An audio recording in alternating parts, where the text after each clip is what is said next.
तो student topic है आज का केमिकल एनर्जेटिक्स या एंथैल्पी चेंजेस। Chemical energetics. अच्छा, इसके अंदर ना आपको क्या क्या चीजें पता होनी चाहिए ये भी जरा सुन लें। एक तो बेटा आपको एक्सोथर्मिक रिएक्शन, एंडोथर्मिक रिएक्शन, इनकी प्रोफाइल डायग्राम भी ठीक है, और इनकी एग्जांपल्स, इनकी profile diagrams, energy profile diagrams, energy profile diagrams. अच्छा, फिर इसके बाद examples of exothermic and endothermic reactions. फिर बेटा आपको ये पता होना चाहिए Q is equal to M C delta T, और इसके बाद एक और फॉर्मूला है delta H is equal to minus Q over N. ठीक है, या इसी को आप बेटा एक और फॉर्मूला इस तरह भी बना सकते हैं, delta H is equal to minus M C delta T over N. एक ही बात है, क्या ये लिख लें या वो। अच्छा जी, इसके बाद बेटा आपको कुछ डेफिनेशंस हैं जो याद रखनी है। इसमें डेफिनेशंस देखें, जो आपकी पुरानी डेफिनेशन जो कुछ ऐसी डेफिनेशन है जो A2 में चली गई हैं, जैसे कि एटोमाइजेशन। एटोमाइजेशन आपको एएस के कुछ पेपर्स में मिलेगी, लेकिन अब वो एएस में नहीं है। एटोमाइजेशन A2 में अब एग्जामिनर पूछता है, A2 के सिलेबस में शामिल होगी, एएस में नहीं है। तो कौन कौन सी डेफिनेशन आपको याद करनी है? Delta H naught of formation, delta H naught of neutralisation, delta H naught of combustion, delta H naught of reaction. ये बेटा आपको डेफिनेशन आनी चाहिए, फॉर्मेशन, कंबस्टन, न्यूट्रलाइजेशन और रिएक्शन। जो delta H naught of solution है वो नहीं है आपके सिलेबस में, हाइड्रेशन नहीं है आपके सिलेबस में, ठीक है, पहले होती थी अब नहीं है, और एटमाइजेशन भी नहीं है आपके सिलेबस में। अच्छा, फिर बेटा इसके बाद आपको हेस लॉ, देन हेस साइकिल, देन बेटा आपको उसके बाद bond energy and enthalpy changes,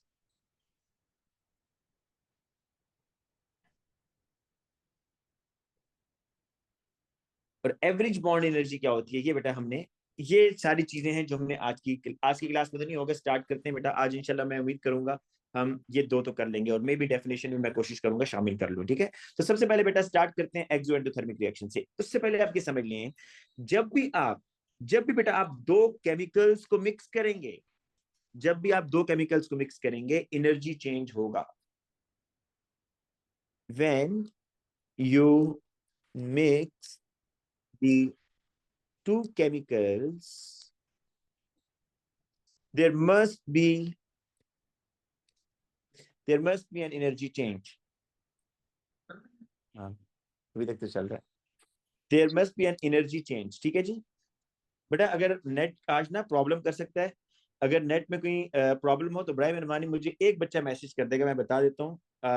एक मिनट,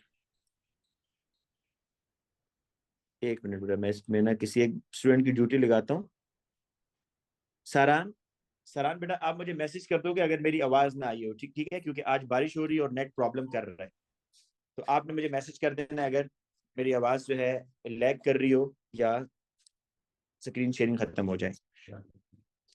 अच्छा जी बेटा, मैंने यहाँ लिखा है कि जब भी आप दो केमिकल्स को मिक्स करेंगे ना तो उसमें एनर्जी चेंज होगा। अब एनर्जी चेंज दो तरह का है। समटाइम्स ये होता है कि आपने ए और बी इन दो चीजों को मिक्स किया, प्रोडक्ट तो बना, लेकिन साथ में हीट एनर्जी रिलीज हुई। ऐसे रिएक्शंस को आप बोलते हो एक्सोथर्मिक रिएक्शन। एक्सोथर्मिक में क्या होगा, heat energy is release, heat energy बेटा इसमें रिलीज होती है। मैं आपको इसकी एग्जांपल देता हूं, बड़ी सिंपल सी एग्जांपल है। ये HCl है और ये NaOH है। ये एसिड और अल्कली का रिएक्शन है, एसिड अल्कली। जब बड़ा इनका रिएक्शन होगा ना, आप इन दोनों केमिकल्स को मिक्स करते हैं तो NaCl बनेगा और साथ में वाटर बनेगा। ठीक है जी। आपको ये पता होना चाहिए कि hydrochloric acid is a gas, लेकिन आप इसको जब यूज करते हैं तो वाटर में डिसॉल्व करते हैं, एक्वस। बट आपको पता होना चाहिए NaOH इज सॉलिड। आप कहेंगे भाई हमें इतने कंपाउंड्स का कैसे पता हो, तो भाई NaOH is an ionic compound ना, आयोनिक कंपाउंड्स तो सॉलिड होते हैं। तो आप जब इसको लेबोरेटरी में यूज करते हैं तो वाटर में डिसॉल्व करते हैं, एक्वस, और इसके रिजल्ट में NaCl बनेगा, और वाटर वाटर लिक्विड स्टेट में NaCl वाटर में डिसॉल्व हो जाएगा, एक्वस। अब बेटा देखो, जब ये एक्सपेरिमेंट होगा ना, ये था इस तरह कि ये आपके पास इसमें HCl था, और इस बीकर में आपने रखा हुआ था NaOH। आपने ना इसमें थर्मोमीटर डिप किया, तो आपको पता चल गया इसका टेम्परेचर है सपोज 25 डिग्री। पर इसके अंदर भी आपने टेम्परेचर डिप किया हुआ है, इसका भी टेम्परेचर है 25 डिग्री। लेकिन जब आप इन दोनों को मिक्स करोगे, जब आपने इन दोनों को मिक्स किया, तो इनके मिक्स करने से पता है क्या होगा, कि टेम्परेचर राइज करेगा, टेम्परेचर राइज करेगा। मे भी टेम्परेचर चला गया जी 35 डिग्री पर। अच्छा, पर ये बताओ कि जब ये HCl और NaOH ने रिएक्शन किया और हीट एनर्जी रिलीज हुई, वो जो हीट एनर्जी रिलीज होगी उसमें से काफी सारी हीट एनर्जी तो बाहर एटमॉस्फेयर में चली जाएगी, है ना। कुछ हीट एनर्जी को बीकर एब्जॉर्ब कर लेगा, कुछ हीट एनर्जी को थर्मामीटर, लेकिन मैक्सिमम हीट एनर्जी को कौन एब्जॉर्ब करेगा, कौन बताएगा भाई इसका आंसर, मैक्सिमम हीट एनर्जी कौन एब्जॉर्ब करेगा। सोल्यूशन। सोल्यूशन में क्या है, इसका सॉल्वेंट क्या है, वाटर। वाटर जो है ना बेटा, वो मैक्सिमम हीट एनर्जी एब्जॉर्ब करेगा। तो जरा सुनिएगा, इस रिएक्शन में जो सिस्टम है ना, सिस्टम कहते हैं रिएक्टेंट्स को। सिस्टम किसको बोलते हैं, रिएक्टेंट्स। तो रिएक्टेंट्स कौन से हैं जी, इसमें HCl एंड NaOH। और जो इसमें सराउंडिंग है, सराउंडिंग कहते हैं बेटा सिस्टम के अलावा, रिएक्टेंट्स के अलावा बाकी सारी चीजें सराउंडिंग हैं। तो सराउंडिंग में क्या क्या चीजें आएंगी, कोई बच्चा बताए जी, सराउंडिंग में क्या क्या चीजें आ रही हैं। बीकर और उसके थर्मोमीटर आ रहा है, रिलेटेड।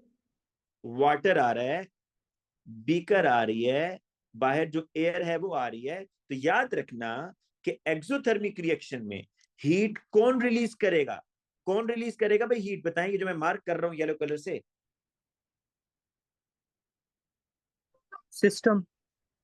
और कौन एब्जॉर्ब करेगा, सराउंडिंग। सराउंडिंग। तो याद रखिएगा, इन एक्सोथर्मिक रिएक्शन, इन एक्सोथर्मिक रिएक्शन जो सिस्टम है, सिस्टम क्या होता है, रिएक्टेंट्स भाई। System releases the heat energy into the surrounding, surrounding में हीट एनर्जी एब्जॉर्ब हो रही है। और बेटा ये जो सराउंडिंग का टेम्परेचर है, ये क्या हो जाएगा, टेम्परेचर ऑफ सराउंडिंग क्या हो जाएगा बताओ इंक्रीज हो जाएगा। जी। टेम्परेचर ऑफ सराउंडिंग जो है विल इंक्रीज, जो सराउंडिंग का टेम्परेचर है वो बढ़ेगा। और देखो ना, टेम्परेचर बढ़ तो रहा है। ये जो 35 डिग्री टेम्परेचर है, ये किसका मैंने नोट किया है, वाटर का किया है भाई। कि जो 35 डिग्री टेम्परेचर है ना, ये वाटर का टेम्परेचर है। क्योंकि देखो वाटर में अपनी सारी चीजें डिजोल्व की हुई थी ना, HCl को वाटर में, NaOH को वाटर में। तो यहाँ पर की जो टेम्परेचर था ना 25 डिग्री, ये भी वाटर का था। तो रिएक्शन से पहले वाटर का टेम्परेचर 25, और रिएक्शन के बाद वाटर का टेम्परेचर 35। तो सराउंडिंग का टेम्परेचर राइज होता है एक्सोथर्मिक रिएक्शन में, जी बेटा। अच्छा, इसके रिजल्ट में, इसके मुकाबले में बाज होते हैं रिएक्शंस एंडोथर्मिक, एंडोथर्मिक रिएक्शंस जिसमें हीट एनर्जी एब्जॉर्ब होती है।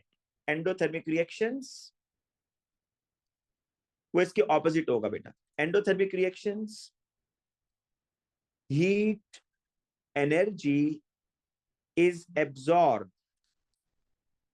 एंडोथर्मिक में हीट एनर्जी एब्जॉर्ब होगी। अब इसको ऑपोजिट सारा काम होगा, सराउंडिंग से हीट एनर्जी एब्जॉर्ब होगी into the system, system heat energy absorb करेगा। System mean reactants, system absorbs the heat energy from surrounding, from surrounding। ये बताओ बेटा कि जब सराउंडिंग से हीट सिस्टम में जा रही है, तो सराउंडिंग का टेम्परेचर क्या हो जाएगा, सराउंडिंग का टेम्परेचर क्या होगा भाई, डिक्रीज डिक्रीज हो जाएगा। है क्या हो जाएगा? डिक्रीज। शाबाश। डिक्रीज। देयरफॉर, ये मैं आपको समझा भी देता हूं कैसे। Temperature of surrounding will decrease. अब मैं आपको समझाता हूं कैसे हो रहा है। बड़ा याद रखो, जितने भी अमोनियम के सॉल्ट होते हैं ना, अमोनियम क्लोराइड हो गया जनरली, अमोनियम क्लोराइड को आप जैसे ही वाटर में डालो ना, तो अमोनियम क्लोराइड वाटर में डिसॉल्व तो हो जाता है, लेकिन वाटर का टेम्परेचर ड्रॉप हो जाता है भाई। अमोनियम क्लोराइड वाटर से हीट एनर्जी को एब्जॉर्ब कर लेता है, और वाटर से हीट एनर्जी एब्जॉर्ब करके आप कहेंगे क्या करेगा भाई? भाई ये जो इसका आयोनिक बॉन्ड है ना, अमोनियम क्लोराइड के अंदर जो अमोनियम आयन और क्लोराइड आयन के दरमियान बॉन्ड है, इस बॉन्ड को ब्रेक करने के लिए जो एनर्जी है ये वो वाटर से ले रहा है। तो होता इस तरह है बेटा कि ये आपके पास वाटर था, इस वाटर का जो इनिशियल टेम्परेचर था, इनिशियल टेम्परेचर वो था सपोज 25 डिग्री सेल्सियस। जैसे ही आपने इसमें डाला अमोनियम क्लोराइड, तो अमोनियम क्लोराइड ने वाटर में डिसॉल्व होना है। डिसॉल्व होने के लिए इनको बॉन्ड तोड़ना है। बॉन्ड तोड़ने के लिए ammonium chloride absorbs the heat energy from water, water से एनर्जी को यूज करेंगे, तो फाइनल टेम्परेचर वाटर का मे बी 15 हो जाए। और बाज दफा तो बेटा ऐसा भी होता है, आप ये YouTube पर वीडियो देख सकते हैं, इस तरह की बहुत सारी आपको मिलेंगी, कि जिसमें वो वाटर के अंदर अमोनियम क्लोराइड डाल रहा है और वाटर फ्रीज हो गया है। कैसे? कि अमोनियम क्लोराइड ने वाटर से हीट को एब्जॉर्ब कर लिया है, तो वाटर की एनर्जी यूटिलाइज होगी और वाटर जो है कूल डाउन हो गया, और इतना कूल डाउन हो गया कि सम टाइम सॉलिडिफाई हो जाता है। तो देखो यहाँ पर टेम्परेचर ड्रॉप हो रहा है। टेम्परेचर क्या हो रहा है? Sir drop. जी बेटा। सर ये वाटर के अंदर पहले से हीट एनर्जी प्रेजेंट होती है, जो आप कह रहे हैं ना वाटर का अपना 25 डिग्री टेम्परेचर होता सेल्सियस है से ना, पहले से वाटर का अपना टेम्परेचर होता है या नहीं होता? होता है। एवरेज काइनेटिक एनर्जी जो होती है बेटा, वो टेम्परेचर होता है। Average kinetic energy of molecules, that is the temperature. तो wall of the beaker becomes cold. बेटा यहां पर जो वॉल होगी ना बीकर की, ठंडी हो जाएगी। आपको पता चलेगा दिस इज एंडोथर्मिक रिएक्शन। ठीक है, अब मैं आपको पहले तो बेटा इसकी कुछ एग्जांपल्स करा देता हूं कि कौन से रिएक्शंस हमेशा एक्सो होते हैं, कौन से रिएक्शन हमेशा एंडो होते हैं, ये आपको याद रखना है। एक्सोथर्मिक रिएक्शंस की जरा एग्जांपल्स देखिएगा। एक्सोथर्मिक रिएक्शंस, सबसे पहले तो आ जाए इसमें कंबस्टन।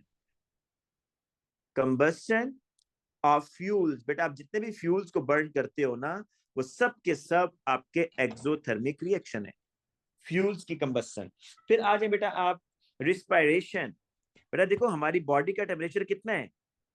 हमारी बॉडी का टेम्परेचर होता है 37 डिग्री सेल्सियस। तो हमारी बॉडी में ये टेम्परेचर मेंटेन कैसे हुआ हुआ है? भाई हम जो कार्बोहाइड्रेट्स खा रहे हैं उनकी ऑक्सीडेशन हो रही है ना, कार्बोहाइड्रेट्स की ऑक्सीडेशन हो रही है। तो ऑक्सीडेशन ऑफ कार्बोहाइड्रेट्स बेसिकली हमारी बॉडी में कंबस्टन रिएक्शन हो रहा है। अगर आप देखें, आप बेटा जो भी कार्बोहाइड्रेट लेते हो उसकी कंबस्टन होती है ना, कैसे ऑक्सीजन भी इनहेल कर रहे हो, कार्बोहाइड्रेट आपकी बॉडी में जा रहा है, तो उससे कंबस्टन होती है। ठीक है, तो इसकी वजह से हमारी बॉडी का टेम्परेचर मेंटेन हुआ हुआ है। तो ये एक्सोथर्मिक रिएक्शन होता है, रिस्पायरेशन। इसी तरीके से एक बहुत ही मशहूर रिएक्शन जो कि आपके एमसीक्यू में एग्जामिनर पूछता है, reaction of water with quick lime. ये बेटा आपको याद रखना है, ये reaction of water with quick lime. Quick lime होता है कैल्शियम ऑक्साइड। पर कैल्शियम ऑक्साइड को अगर आप वाटर में डालो तो कैल्शियम हाइड्रोक्साइड बनता है, हाईली एक्सोथर्मिक रिएक्शंस। ठीक है जी। अच्छा बेटा और भी बहुत सारे एग्जांपल्स है, लेकिन मैंने आपको मेन बताई जो कंबस्टन हो गया, रिस्पायरेशन हो गया। बाकी तो आप इस तरह गिल्वेनिक सेल में चले जाएं तो गिल्वेनिक सेल भी इलेक्ट्रिसिटी बना रही है, तो उसको भी आप एक्सोथर्मिक कह सकते हैं। ठीक है।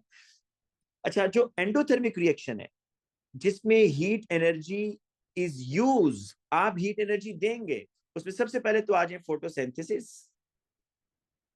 जो प्लांट्स सनलाइट की प्रेजेंस में कर रहे हैं ना, फोटोसिंथेसिस हो गया। रिस्पायरेशन का ऑपोजिट हो गया, ठीक है, फोटोसिंथेसिस। अच्छा इसी तरीके से बेटा जितने भी डीकंपोजिशन रिएक्शंस होते हैं ना, ऑल डीकंपोजिशन रिएक्शंस,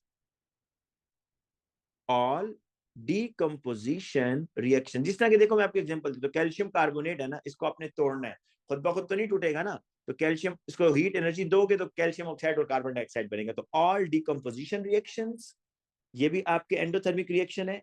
इसी तरह बेटा आप याद रखना कि क्रैकिंग, जो आप क्रैकिंग पढ़ते हो, क्रैकिंग में तो आप हीट देते हो तो आपकी कार्बन चेन ब्रेक डाउन होती है। इसी तरीके से dissolving ammonium salts in water, सारे नहीं लेकिन maximum, dissolving certain ammonium salts in water. Ammonium sir salts को वाटर में डालना। जी बेटा। क्रैकिंग में एल्कीन की भी हो सकती है और एल्केन दोनों की हो सकती है ना क्रैकिंग? जी बेटा, जी जी जी, एल्कीन की भी क्रैकिंग हो सकती है और एल्केन की, बल्कि ये तो एक एमसीक्यू भी आपको आया हुआ है, इसमें एल्कीन की क्रैकिंग कराकर उसको फर्दर एल्कीन कर रहा है। मतलब पहले एल्कीन था मेरा ख्याल है, उस क्वेश्चन में आपको उसने दिया हुआ था ऑक्ट 1 तो उसकी फर्दर ऑक्सीडेशन कर रहा था। तो उसमें उसने पूछा हुआ था कि कौन कौन से जो है प्रोडक्ट बन सकते हैं, तो उसमें डाइईन भी बन रहा था। डाइईन मीन ऐसा प्रोडक्ट जिसमें 2 डबल बॉन्ड्स आ रहे हैं, तो एल्कीन की भी ऑक्सीडेशन होती है। अच्छा बेटा नेक्स्ट देखें, हमारे पास अब एनर्जी प्रोफाइल डायग्राम है। देखें एक बात ज़हन में रख लें, एक्सोथर्मिक में ना, एक्सोथर्मिक में system release the heat energy, system जो है release the heat energy, system heat energy को रिलीज कर रहे हैं। और एंडोथर्मिक में सिस्टम एब्जॉर्ब। अगर आप ये याद कर लेना कि system is releasing the heat energy, system mean reactants, मतलब आप इस तरह सोचो कि बेटा रिएक्टेंट्स हीट को रिलीज कर रहे हैं, इसका मतलब ये हुआ कि reactants are more energetic than products. Reactants heat को रिलीज करेंगे तो प्रोडक्ट बनेगा। इसकी इसकी जो एनर्जी प्रोफाइल डायग्राम होगी ना, ये आप ओ लेवल से पढ़ते आ रहे हैं, इसलिए मैं इस पे इतना टाइम बेटा स्पेंड नहीं करूंगा। ये रिएक्शन पाथवे, और ये यहां पर आपका होगा बेटा इंथाल्पी चेंजेस। अभी इंथाल्पी का मतलब आपको बता देता हूं, इंथाल्पी चेंजेस, ये रिएक्टेंट्स हैं, ये बेटा आपके प्रोडक्ट्स हैं। यहां पर देखो रिएक्टेंट्स एक्सोथर्मिक में, reactants are more energetic than products. Reactants heat energy को रिलीज करेंगे, तो ये देखो ये जो रिएक्टेंट और प्रोडक्ट के दरमियान इंथाल्पी का डिफरेंस आ रहा है ना एनर्जी का, ये आपका हो गया डेल्टा एच, इसको डेल्टा एच बोलोगे। इंथाल्पी चेंज क्या होता है? इंथाल्पी कहते हैं बेटा overall heat content. Enthalpy mean total heat content. उसको आप एक जनरलाइज, इंथाल्पी एक बहुत ही ब्रॉडर टर्म है जिसमें हर तरह की हीट एनर्जी आ जाती है। तो टोटल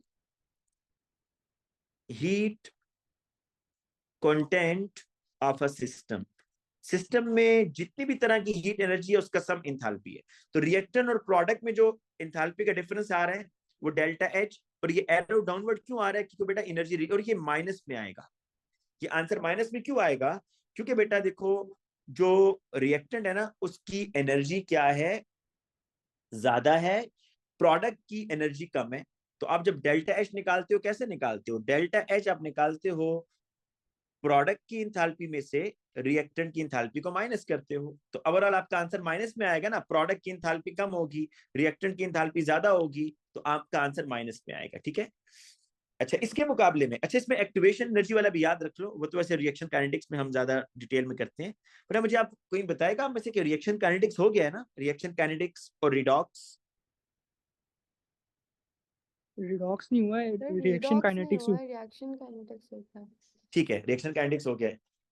ठीक है बेटा, चलो अच्छा है। रिडॉक्स जब हम करेंगे ना तो इसमें कुछ दोबारा मोल की क्वेश्चन, अब मैंने जो आपसे कहा हुआ ना बेटा कि हमने मोल की एक और क्लास रखनी है, एक दो क्लासेस और भी, तो अच्छा मुझे याद आ गया, ये हम रिडॉक्स के साथ मिलाकर करेंगे ताकि आपको वो बैलेंसिंग दी इक्वेशन भी आ जाए उसमें। अच्छा बेटा ये आपकी एक्टिवेशन एनर्जी है। एक्टिवेशन एनर्जी क्या होती है? एक्टिवेशन एनर्जी आप लिख सकते हैं minimum amount of energy which is required to start a reaction, ये मैंने उसमें डिस्कस किया हुआ है। एंडोथर्मिक रिएक्शन, देखो एंडोथर्मिक क्या होगा कि एंडोथर्मिक में ना रिएक्टेंट्स प्रोडक्ट में कन्वर्ट नहीं होते अगर आप हीट ना दें। बेटा एंडोथर्मिक में जो रिएक्टेंट्स हैं वो प्रोडक्ट में नहीं जाएंगे जब तक कि आप हीट ना दें। तो इसका ये मतलब नहीं होगा कि रिएक्टेंट्स की एनर्जी कम है भाई तभी तो वो प्रोडक्ट नहीं बना रहे। आप एक्स्ट्रा एनर्जी देंगे रिएक्टेंट्स को तो फिर वो प्रोडक्ट में जाएंगे। तो इसका मतलब ये हुआ कि एंडोथर्मिक में जो प्रोडक्ट्स हैं उनकी एनर्जी ज्यादा होती है, रिएक्टेंट्स की एनर्जी कम होती है। ठीक है, तो आपके पास ये इस तरह की डायग्राम बनेगी, रिएक्शन पाथवे और ये इंथैल्पी चेंजेस, ये आपका रिएक्टेंट होगा, ये आपका प्रोडक्ट होगा। अब देखो यहां पर भी ये रिएक्टेंट और प्रोडक्ट के दरमियान जो एनर्जी गैप है, that is the delta H, enthalpy change. और यहाँ इंथैल्पी चेंज आपका प्लस में आएगा। प्लस में क्यों आएगा? क्योंकि आपको मैंने फॉर्मूला भी बताया, इंथैल्पी चेंज का फॉर्मूला होता है प्रोडक्ट माइनस रिएक्टेंट। तो यहाँ प्रोडक्ट की वैल्यू ज्यादा होगी ना, रिएक्टेंट की कम होगी, तो ओवरऑल आंसर आपका प्लस में आएगा। और यहाँ पर जो आपकी एक्टिवेशन एनर्जी है ना, वो जरा चेक करो। देखो आपके ख्याल में कौन से रिएक्शन स्पॉन्टेनियस होते हैं या रेडिली हो जाते हैं? एक्सोथर्मिक रिएक्शन आसानी से होते हैं या एंडोथर्मिक? एक्टिवेशन एनर्जी को देखकर आंसर दे सकते हैं आप लोग बड़े आसानी से। आप कहेंगे भाई एक्सोथर्मिक रिएक्शंस ज्यादा स्पॉन्टेनियस होते हैं, क्योंकि एक्सोथर्मिक रिएक्शन में जो एक्टिवेशन एनर्जी है वो बहुत कम होती है, थोड़ी सी एनर्जी में रिएक्शन स्टार्ट हो जाता है। एंडोथर्मिक रिएक्शंस इतने ज्यादा रेडिली नहीं होते, और नेचर के अंदर भी ज्यादा रिएक्शन एक्सोथर्मिक हो रहे होते हैं, एंडोथर्मिक नहीं हो रहे होते। उसकी रीजन आपके सामने आ गई है कि एंडोथर्मिक में एक्टिवेशन एनर्जी इज हाई। ठीक है जी, अब आते हैं बेटा हम कुछ डेफिनेशंस की तरफ। 4 डेफिनेशंस हैं जो आपको याद रखनी है, और फिर उसके बाद Q is equal to MC delta T। Sir जी बेटा। सर एंडोथर्मिक की डायग्राम के अंदर आप ये स्टेटमेंट तो मुझे समझा दें कि enthalpy change of a forward reaction and activation energy of a backward reaction have the same sign. बेटा फिर बोलो statement. Sir enthalpy change of a forward reaction and activation energy of a backward reaction have the same sign. N2 plus 3H2 it gives 2NH3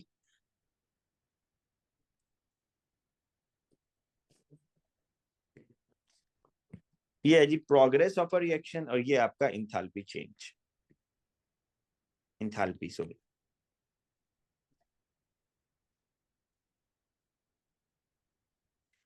N2 और ये H2 और ये NH3। अब ये forward reaction की बात हो रही है जी। फॉरवर्ड रिएक्शन में ये एक्टिवेशन एनर्जी आ गई, ये मैं ब्लू कलर से जो भी करूंगा ये फॉरवर्ड रिएक्शन के लिए होगा, और ये फॉरवर्ड रिएक्शन के लिए आपका हो गया डेल्टा एच, जो कि माइनस में आ रहा है। बैकवर्ड रिएक्शन के लिए मैं ग्रीन कलर यूज कर रहा हूं भाई, बैकवर्ड रिएक्शन ऐसे हो रहा है ना ये, तो अब एक्टिवेशन एनर्जी ये होगी,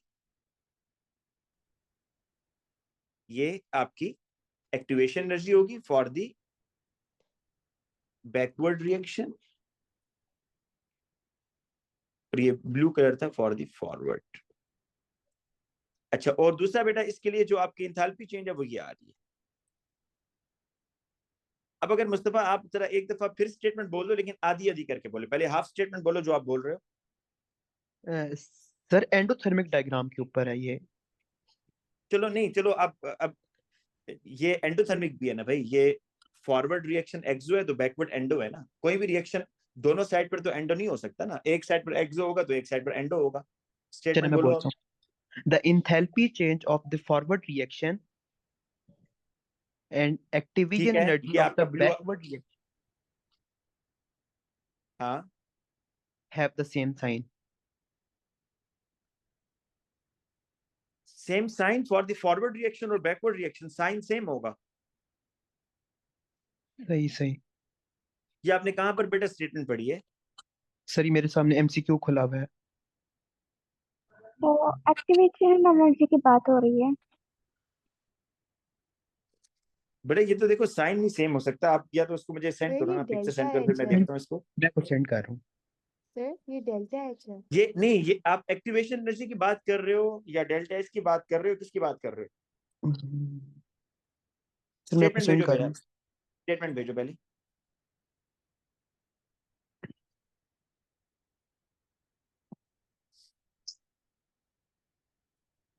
जल्दी करो भाई।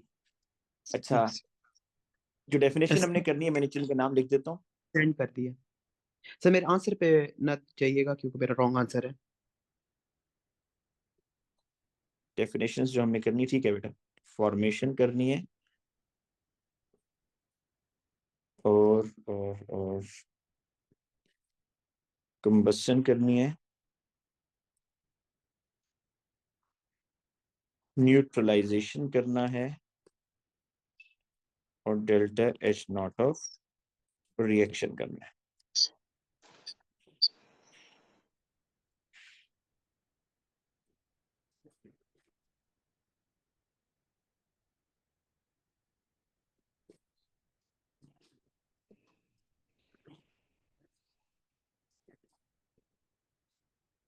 अच्छा चले भाई, मैं इसको अभी देखूंगा, पहले ये डेफिनेशन देख ले। फॉर्मेशन पर आ जाए बेटा। फॉर्मेशन में अच्छा, इसमें नॉट का वर्ड भी मैं आपको बताऊंगा कि नॉट को आपने कैसे एक्सप्लेन करना है। ठीक है, नॉट इसका मतलब क्या है, साइड पे मैं लिख देता हूं। नॉट का मतलब होता है, इस ये नॉट NOT वाला नहीं है, NAUGHT, ये इसके स्पेलिंग होंगे नॉट के। इसमें जो टेम्परेचर होगा वो 25 डिग्री सेल्सियस टेम्परेचर, इसका मतलब होता है स्टैंडर्ड कंडीशन। ये जो आपने एक्सपेरिमेंट किया होगा ना, ये आपने स्टैंडर्ड कंडीशन पर किया होगा। स्टैंडर्ड कंडीशन मीन कि जो आपके रिएक्टेंट्स का टेम्परेचर होगा वो 25 degree initially during the reaction तो आप कंट्रोल नहीं कर सकते ना भाई, ड्यूरिंग द रिएक्शन नहीं, initial temperature must be 25। During the reaction तो टेम्परेचर राइज या ड्रॉप कर सकता है। प्रेशर आपका होगा 180 m, और जो सोल्यूशन की कंसेंट्रेशन है, अगर कोई सोल्यूशन यूज हो रहे हैं तो जो उसकी कंसेंट्रेशन होगी दैट इज 1 मोल पर क्यूबिक डेसीमीटर।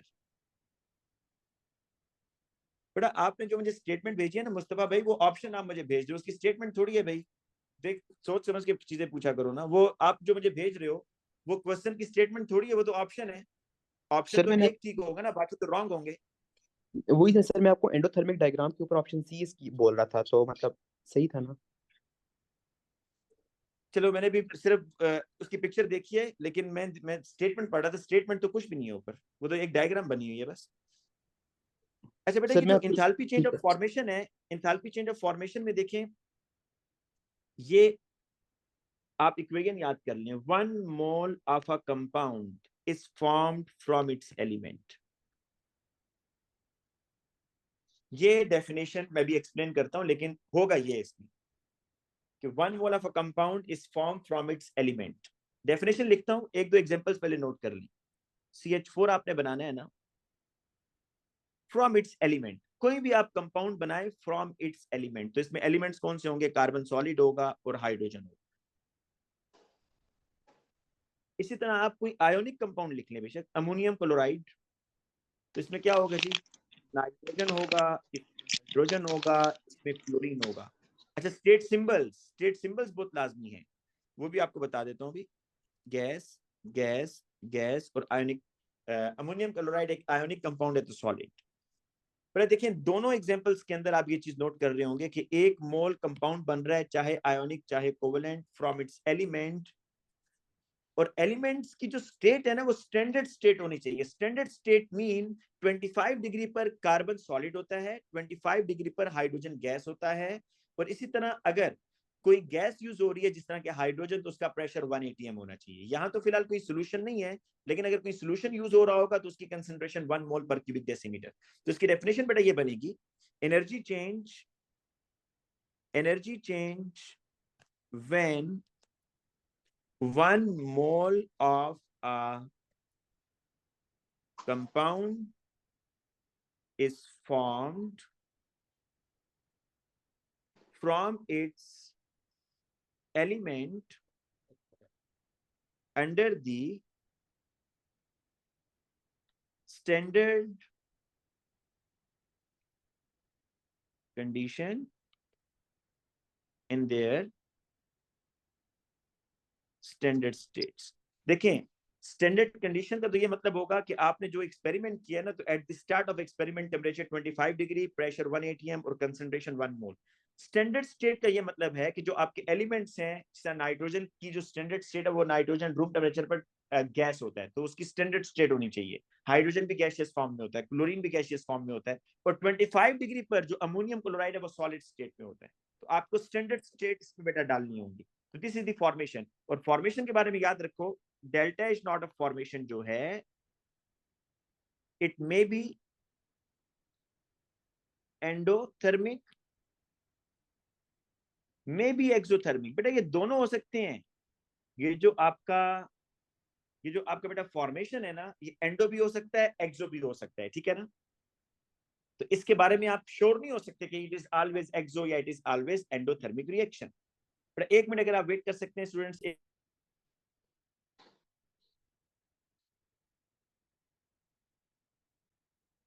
स्टूडेंट्स नेक्स्ट जरा देखें, delta is not of neutralisation. Neutralisation के बारे में याद रखें, it is always exo, it is always exothermic reaction. देखिए इसमें अगर आप बेस का वर्ड यूज करेंगे ना कि एसिड बेस रिएक्शन, तो वो बात गलत होगी। मैं पहले भी बता चुका हूं, एसिड बेस रिएक्शन लाजमी नहीं है एक्सो हो। मैं इसकी एग्जांपल बच्चों को ये देता हूं। बेटा आप लोगों के घरों में एक यूज होता है इनो, जो आप यूज करते हैं अगर स्टोमिक आपका कोई सही काम ना कर रहा हो, तो आप गैस को वो करने के लिए इनो आप यूज करते हैं। इनो क्या है? इनो असल में पाउडर है आपके पास। इनो आपके पास बेटा एक मिक्सचर है जिसमें सिट्रिक एसिड होता है और उसके अंदर सोडियम हाइड्रोजन कार्बोनेट होता है, ठीक है, इनो के अंदर। अब एक बेस और एक एसिड, आप इसको बेटा जब मिक्स करते हैं ना, आप जब इसको मिक्स करते हैं वाटर के अंदर, तो वाटर का टेम्परेचर ड्रॉप हो जाता है, ड्रॉप होता है। हालांकि वो एसिड बेस रिएक्शन है, तो एसिड बेस रिएक्शन में टेम्परेचर ड्रॉप हो रहा है। इनो में आप चेक कर सकते हैं, आपके वाटर का टेम्परेचर कम हो जाता है। तो इसलिए एसिड बेस रिएक्शन कभी भी एक्सो लाजमी नहीं है एक्सो हो। लेकिन कौन से रिएक्शन हमेशा एक्सो होते हैं? जो मैंने लिखा है, acid alkali reaction, metal hydroxide जो वाटर सॉल्युबल बेसिस होती हैं। तो एसिड और alkali reactions, acid plus alkali reaction, ये हमेशा एक्सोथर्मिक होंगे। तो इसलिए इसकी जो डेफिनेशन होगी उसमें आपने ये कहना है, energy change when 1 mole of acid reacts with 1 mole of alkali under the standard condition। देखो HCl है ना और NaOH है, इनकी स्टैंडर्ड स्टेट क्या होती है जी? HCl की गैस। लेकिन मैं तो स्टैंडर्ड स्टेट में यूज नहीं कर रहा, सिर्फ स्टैंडर्ड कंडीशन लिखा मैंने यहाँ पर।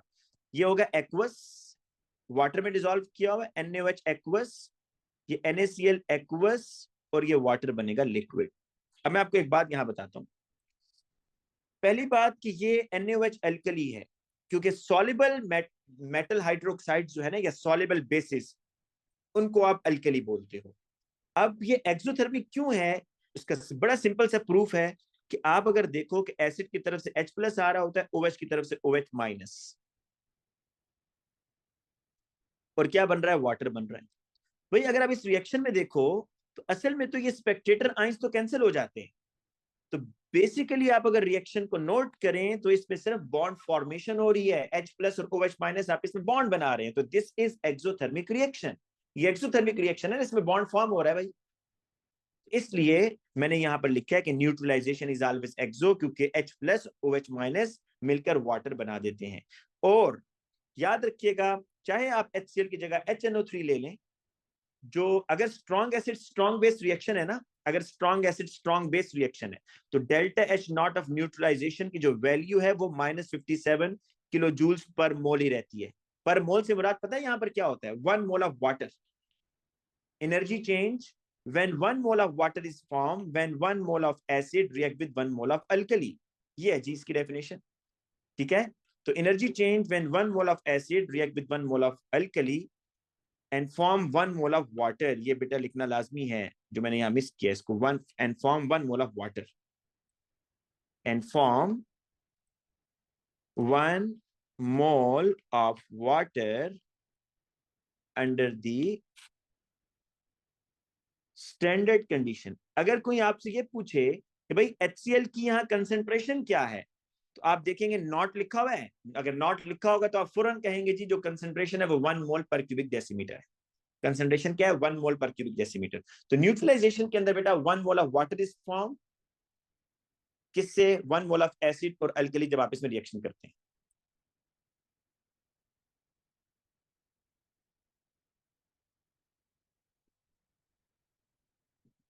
अच्छा जी, अब आ जाइए बेटा next, delta is not of combustion. याद रखिएगा delta is not of combustion is always exothermic, क्योंकि इसमें हीट एनर्जी रिलीज होती है, ऑलवेज एक्सोथर्मिक। अच्छा, delta is not of combustion में ना 1 मोल ऑफ कंपाउंड का बर्न होना लाजमी नहीं है।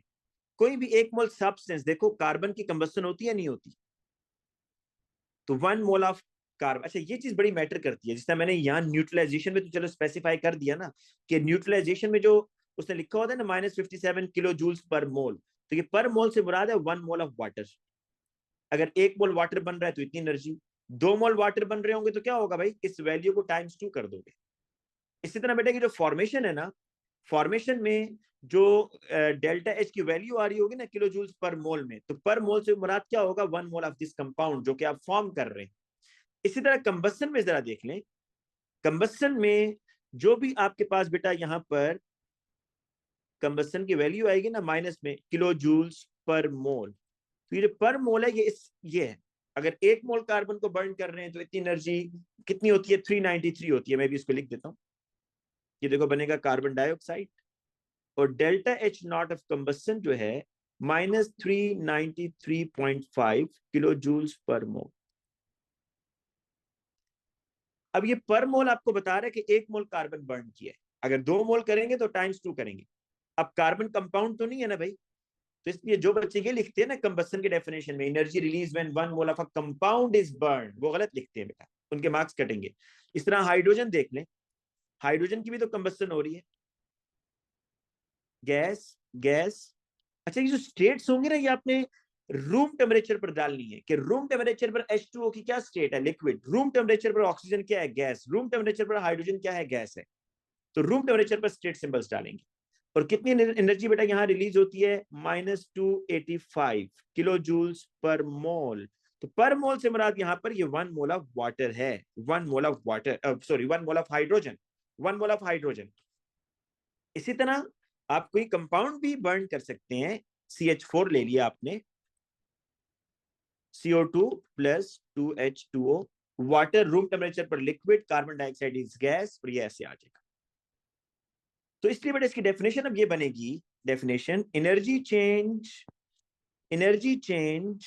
व्हेन, आप देख सकते हैं मैंने यहां पर जो कार्बन डाइऑक्साइड बनाया ना वहां पर कार्बन मोनोऑक्साइड नहीं बनाया, इसका मतलब है एक्सेस ऑफ ऑक्सीजन का होना भी कंडीशन है। तो energy change when 1 mole of a 1 mole of a substance is burned in excess of oxygen under the standard condition in their standard states। ये होगी जिसकी definition.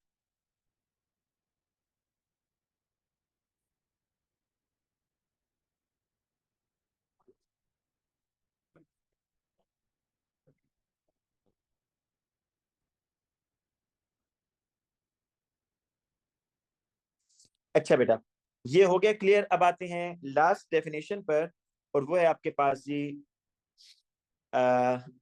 Delta is not of reaction. मैं आपको फिर बता रहा हूं, एटमाइजेशन सिलेबस से निकल गया, ठीक है। Delta is not of reaction, पर ये जो टर्म है ना delta is not of reaction, ये एक जनरलाइज टर्म है, इसमें कोई एग्जांपल नहीं आएगी। देखो जिस तरह फॉर्मेशन की टर्म स्पेसिफाई थी ना कि 1 mole of a compound is formed, 1 mole of a compound is formed, इस तरीके से बेटा न्यूट्रलाइजेशन की भी स्पेसिफाई, इसको स्पेसिफाई किया हुआ है कि 1 मोल ऑफ वाटर बनेगा when an acid react with alkali. इसी तरह कंबस्शन में हमने स्पेसिफाई किया हुआ है कि 1 mole of a substance is burn, 1 mole of a fuel is burn in excess of oxygen. लेकिन delta is not of reaction में इस तरह की कोई स्पेसिफिकेशन नहीं है। कह रहा है when energy changes, energy changes when molar quantities of reactants react together. देखो मोलर क्वांटिटीज मीन 1 मोल भी हो सकता है, 2 मोल भी, 3 मोल भी, स्पेसिफाई नहीं कर रहा। मोलर क्वांटिटीज ऑफ रिएक्टेंट मतलब रिएक्टेंट्स के मोल जब रिएक्शन करेंगे and form the product under the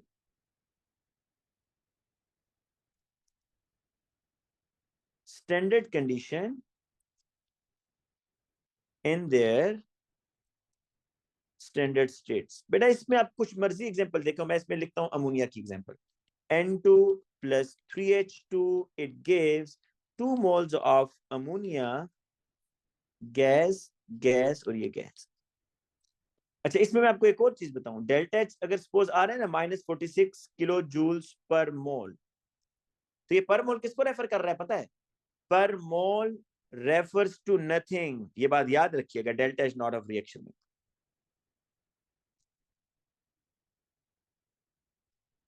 delta is not of reaction में याद रखिएगा, जो उसने बस आपको -46 वैल्यू बताई है ना, वो इस पूरे रिएक्शन की बताई हुई है कि जब ये रिएक्शन होगा ना तो -46 किलो जूल एनर्जी रिलीज हो रही है। अगर वो कहेगा ये बताएं जी अगर आप 2 मोल नाइट्रोजन यूज करें तो फिर क्या होगा, तो डेफिनेटली आप इस वैल्यू को ×2 कर दोगे। या वो कहे जी 4 मोल अमोनिया बन रहा है तो फिर क्या होगा, डेफिनेटली आप इस वैल्यू को डबल कर दोगे। ठीक है, तो यहां पर ये बात ध्यान में रखिए कि delta is not of reaction में जो मोलर क्वांटिटीज ऑफ रिएक्टेंट है वो स्पेसिफाई नहीं होते। इसमें आप कोई भी एग्जांपल लिख सकते हैं, सिर्फ हैबर्स प्रोसेस नहीं, आप SO2 + O2 SO3, इससे आप न्यूट्रलाइजेशन की एग्जांपल लिख सकते हैं, कंबशन की इक्वेशन लिख सकते हैं, फॉर्मेशन की एग्जांपल लिख सकते हैं। और इसमें ये पर मोल्स किसी भी स्पेसिफाई रिएक्टेंट को टारगेट नहीं कर रहा। पर मोल से मुराद यहाँ पर किसी मैंने लिखा है पर मोल रेफर्स टू नथिंग, किसी को रेफर नहीं कर रहा है। ठीक है, और सर अच्छा ये ये 4 एक्सो भी हो सकते हैं और एंडो भी हो सकते हैं ना? जी, ये कुछ भी हो सकता है बेटा, इसके लिए पॉजिटिव साइन भी है और इसके लिए नेगेटिव का साइन भी है।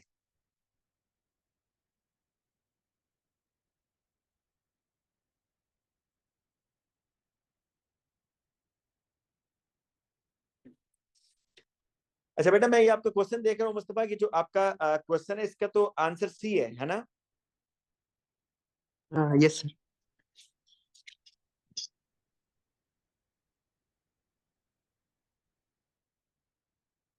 बेटा मैं इसमें ना जो है आपको भी Q = MC ΔT के बजाय बस एक चीज सॉल्व करा के फिर क्लास खत्म करता हूँ, क्योंकि Q = MC ΔT में मुझे थोड़ी कैलकुलेशन करनी है, वो कल ही हम करेंगे। एक चीज मैं आपको जरा बस बता दूं, मैं दोबारा स्क्रीन शेयर कर रहा हूँ बेटा, वेट अ मिनट। सर वो जब हम डेल्टा एच ढूंढ रहे होते हैं -Q और N से, तो उसमें जैसे न्यूट्रलाइजेशन में तो हम मोल वाटर के मोल्स लेते हैं, तो बाकी में हम फिर किसके लेंगे? दोबारा पूछिएगा बेटा, दोबारा क्वेश्चन पूछें, एक मिनट। जो इक्वेशन है डेल्टा एच इज -Q और N, ये अभी तो नहीं पढ़ा लेकिन ये इसी टॉपिक नंबर में ऑफ तो मोल्स ऑफ उसमें limiting reactant, number of moles of limiting reactant कल इंशाल्लाह बेटा इसको देखेंगे ओके ना, number of moles of okay limiting reactant होगा। अच्छा बेटा ये है क्वेश्चन जो अभी इसने मुझे सेंड किया था, ये जो है ना मुझे स्टेटमेंट ही गलत बता रहा था मुस्तफा। ये आपको नजर आ रहा है बेटा स्क्रीन पर? जी सर। Yes sir. ये सारे ये पर थोड़ा टेढ़ा टेढ़ा सा नजर आ है, रहा अब है। इसने मुझे, चलिए बेटा आपने टेढ़ा सेंड किया ना, इसको जरा सही तरह पिक्चर्स खींच के सेंड करते, अभी इसी तरह गुजारा कर ले, मुझसे सीधा नहीं हो रहा फिलहाल। एक मिनट में चेक करके देख लेता हूँ अगर ये होता है, एक मिनट।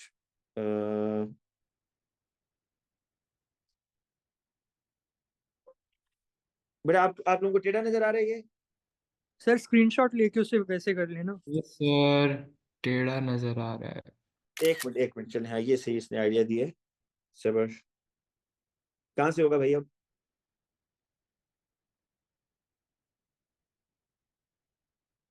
सर फोन के अंदर तो हो जाता है।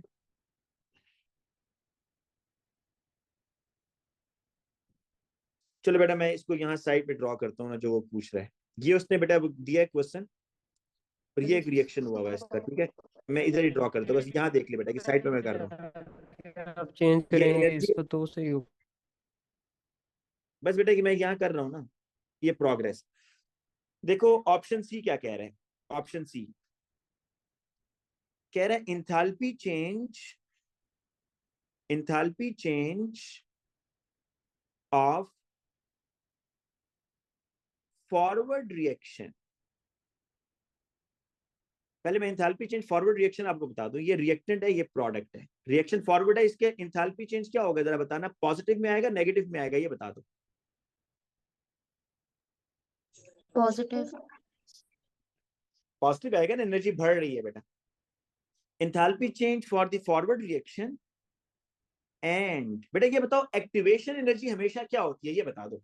Positive. Always positive. Activation energy हमेशा पॉजिटिव होती है, तो यही तो कह रहा है कि इंथाल्पी चेंज फॉरवर्ड रिएक्शन का और जो एक्टिवेशन एनर्जी है बैकवर्ड रिएक्शन का उसका सेम साइन होगा। और भाई एक्टिवेशन एनर्जी तो हमेशा होती ही पॉजिटिव है।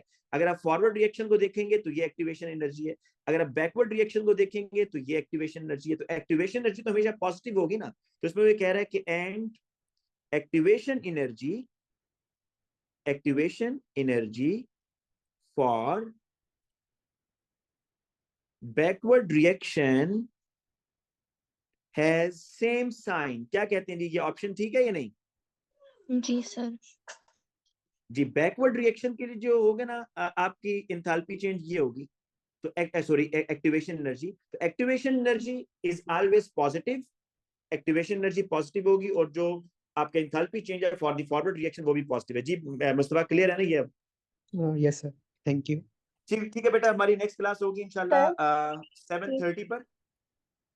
जी बेटा। सर ये जो आज डेफिनेशंस करवाई थी इसके एक सवाल है, क्योंकि मैंने जब पास पेपर के खोले थे तो वो कुछ में ना आपने पहले भी टेस्ट में ये किया था, उसके ऊपर जो नॉट की साइन लगाई थी तो फिर हम लोग स्टैंडर्ड कंडीशन लिखते हैं, अगर नहीं लगाते तो नहीं लिखते।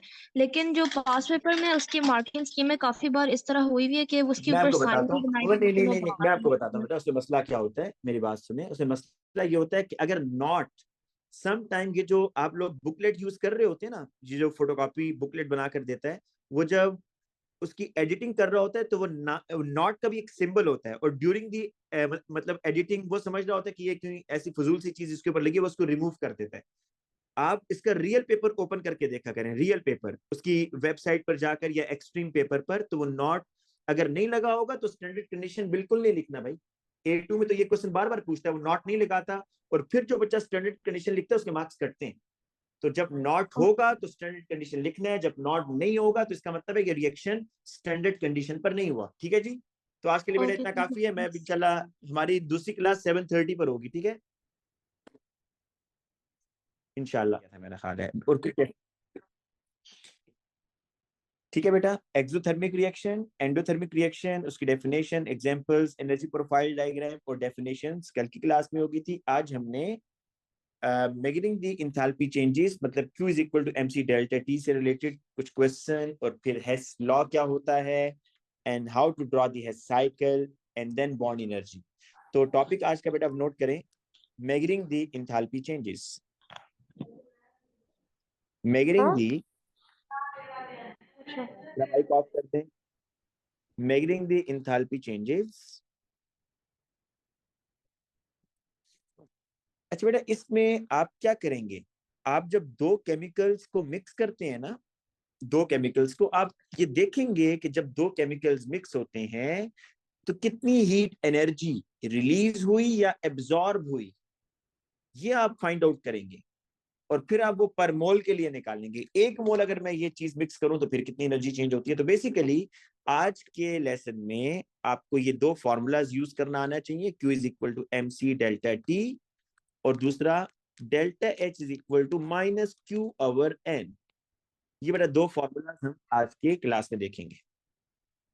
तो इसको स्टार्ट इस तरीके से करते हैं बेटा, आपके पास ना ये हम रिएक्शन कर रहे हैं एसिड और एल्कली का, acid plus alkali it gives salt plus water.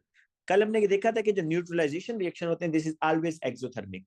तो आप देखेंगे यहाँ पर हीट एनर्जी रिलीज होगी, ठीक है। तो एसिड आपके पास HCl, एल्कली आपके पास NaOH, इसका रिएक्शन होगा NaCl बनेगा, वाटर बनेगा। अच्छा, आपके पास एक बीकर के अंदर हाइड्रोक्लोरिक एसिड है, दूसरे बीकर के अंदर आपके पास NaOH है। अच्छा, ये जो आपके पास हाइड्रोक्लोरिक एसिड है ये 50 क्यूबिक सेंटीमीटर और 1 मोल पर क्यूबिक डेसीमीटर। ये है 50 क्यूबिक सेंटीमीटर इसका वॉल्यूम, कंसंट्रेशन है 1.0 मोल पर क्यूबिक डेसीमीटर HCl।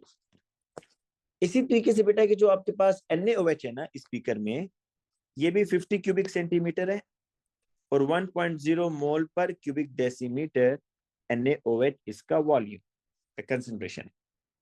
और आपने जब इसका टेम्परेचर फाइंड आउट किया with the help of thermometer दोनों का, क्योंकि दोनों रूम टेम्परेचर पर रखे हुए हैं तो सेम टेम्परेचर होगा दोनों का, तो इनका जो इनिशियल टेम्परेचर आ रहा है बेटा वो आ रहा है आपके पास 21.3।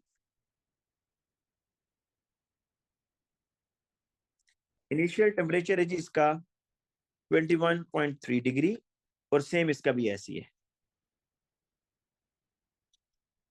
21.3 डिग्री सेल्सियस। ठीक है, आप अब क्या करने जा रहे हैं भाई, इन दोनों केमिकल्स को जब मिक्स करेंगे HCl और NaOH को, तो आपने बताना है कितनी हीट जनरेट हुई, क्योंकि न्यूट्रलाइजेशन रिएक्शन है ना, हीट एनर्जी रिलीज होगी। तो इन दोनों को मिक्स करेंगे तो पहले तो आप हाईएस्ट टेम्परेचर रिकॉर्ड करेंगे बेटा। जैसे ही मैं इन दोनों को मिक्स करता हूं, अब ये टोटल कितना हो जाएगा भाई, 50 + 50 कितना हो गया, 100 क्यूबिक सेंटीमीटर। और जो टेम्परेचर है वो आप यहां पर रिकॉर्ड करेंगे, हाईएस्ट टेम्परेचर या जिसको आप फाइनल टेम्परेचर कहते हैं। हाईएस्ट टेम्परेचर यहां पर हम एज्यूम कर लेते हैं जी 27.8 आ रहा है, सपोज 27.8 डिग्री सेल्सियस। इनिशियल था सर 21.3। कंसंट्रेशन कितनी रहेगी? 1 मोल ली हुई है ना बेटा, लिखा है ना मैंने, कंसंट्रेशन 1 मोल है, कंसंट्रेशन लिखा हुआ है ना बेटा। अब आप जरा सर देखो, यहाँ पे आगे भी वो जब दोनों को मिक्स कर देंगे तब भी यही रहेगी ना, कांस्टेंट रहेगी, 1 ही रहेगी।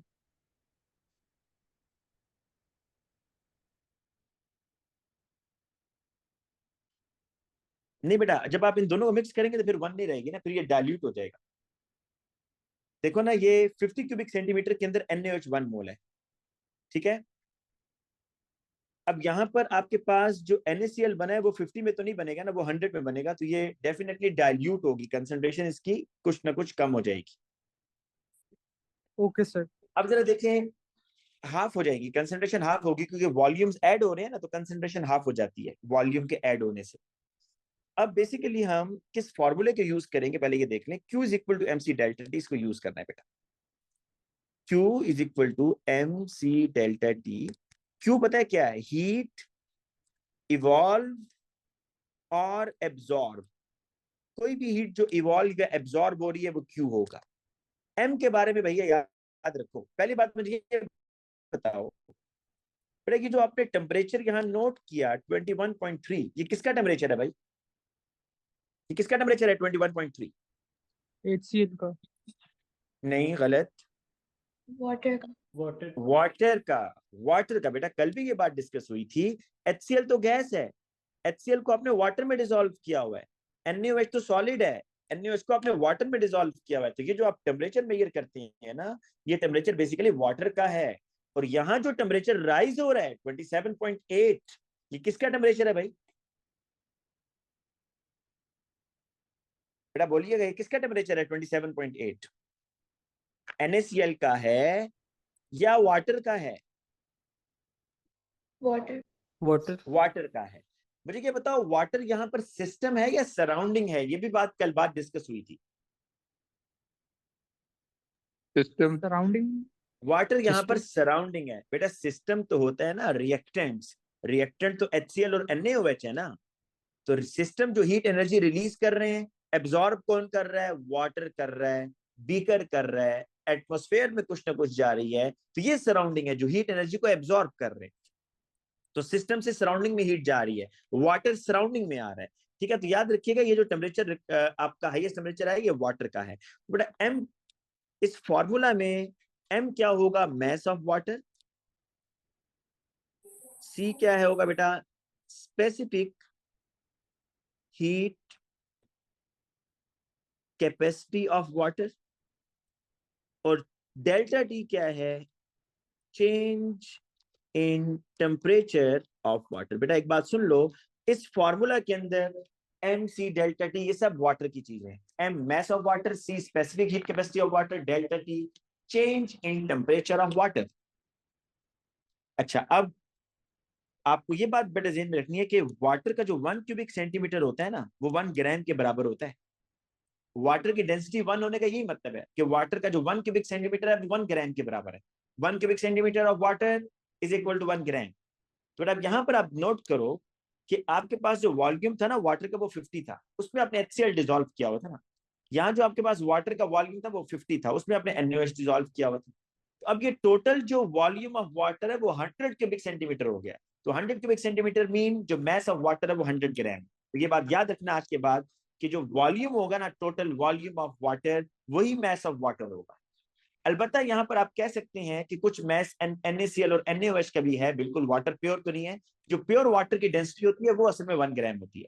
1 प्योर वाटर की डेंसिटी 1 होती है, ठीक है। यहाँ वाटर प्योर नहीं है, लेकिन हम फिर भी ये एज्यूम करेंगे कि वाटर इज प्योर और डेंसिटी वाटर की 1 है, तो 1 क्यूबिक सेंटीमीटर 1 ग्राम के इक्वल है। तो अगर 100 क्यूबिक सेंटीमीटर है तो ये 100 ग्राम के बराबर होगा। अब आपके पास बेटा जो यहाँ पर ये फॉर्मूला में वैल्यूज पुट करूंगा, देखें Q is equal to M, आपके पास 100 आ गया।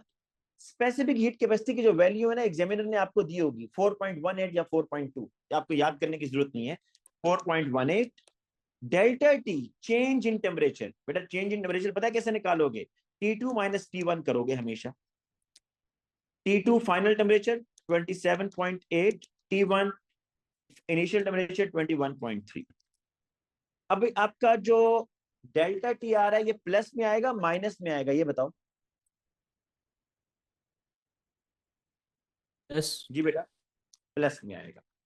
देखो अगर ये एंडोथर्मिक रिएक्शन होता, अगर ये क्या होता एंडोथर्मिक रिएक्शन, तो आपका जो फाइनल टेम्परेचर है वो इनिशियल से ज्यादा आना था या कम आना था? कम। अगर रिएक्शन एंडोथर्मिक होता तो आपका जो फाइनल टेम्परेचर है वो इनिशियल के मुकाबले में ज्यादा होना था कम? कम ज्यादा। कम होना था कम। भाई। एक्सोथर्मिक में कम। फाइनल टेम्परेचर ज्यादा होता है ना, एंडोथर्मिक में तो टेम्परेचर ड्रॉप हो जाता है। तो ये बताओ अगर टेम्परेचर ड्रॉप होता, अगर फाइनल टेम्परेचर होता सपोज, अगर फाइनल टेम्परेचर होता आपका सपोज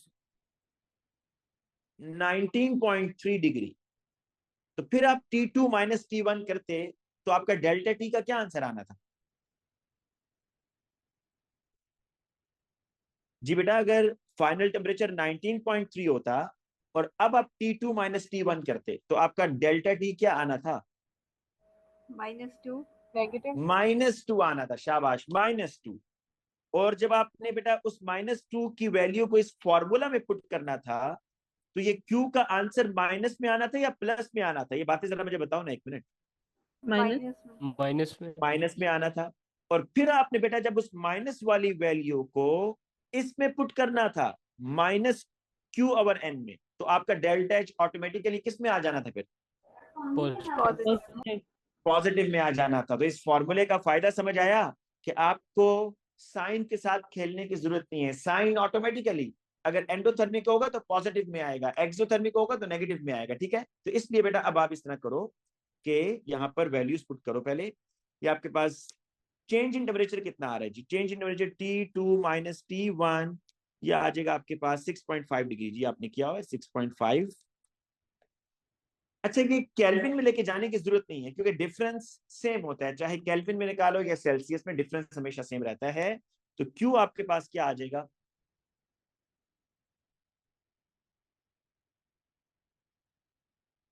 बताइएगा क्या आंसर आ रहा है यार? देखें जी सर। अच्छा ये बताएं, ये जो आंसर आ रहा है इसमें जूल्स कहां से आ गया भाई? जूल्स कहां से आ गया ये? क्योंकि ये देखो ये एनर्जी था ना, हीट देखो ये आ गया एनर्जी ना, MC heat delta energy T है था ना। ना। मैं बताता हूँ ना यूनिट्स कैसे हैं। मैस की यूनिट है ग्राम। स्पेसिफिक हीट कैपेसिटी की यूनिट क्या होती है? स्पेसिफिक हीट कैपेसिटी जूल्स पर जूल्स, ग्राम्स पर केल्विन। क्या बात, जूल्स पर ग्राम पर केल्विन भी ले सकते हो, पर सेल्सियस भी ले सकते हो, आपकी मर्जी है। और डेल्टा जी यहाँ पर आपके पास बेटा ये डेल्टा टी इसमें आ रहा है ना सेल्सियस के लिए, ये इससे कैंसिल हो जाएगा, ये इससे कैंसिल हो जाएगा, ये आपके पास जूल्स में आएगा। तो क्यू आपके पास आ रहा है 2717 जूल्स।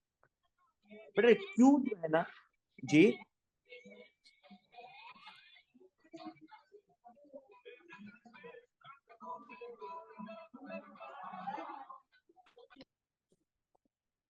अच्छा बेटा अब देखें,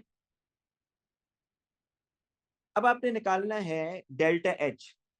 मुझे ये बताओ कि बच्चा बता सकता है क्यू और डेल्टा एच में फर्क क्या होता है?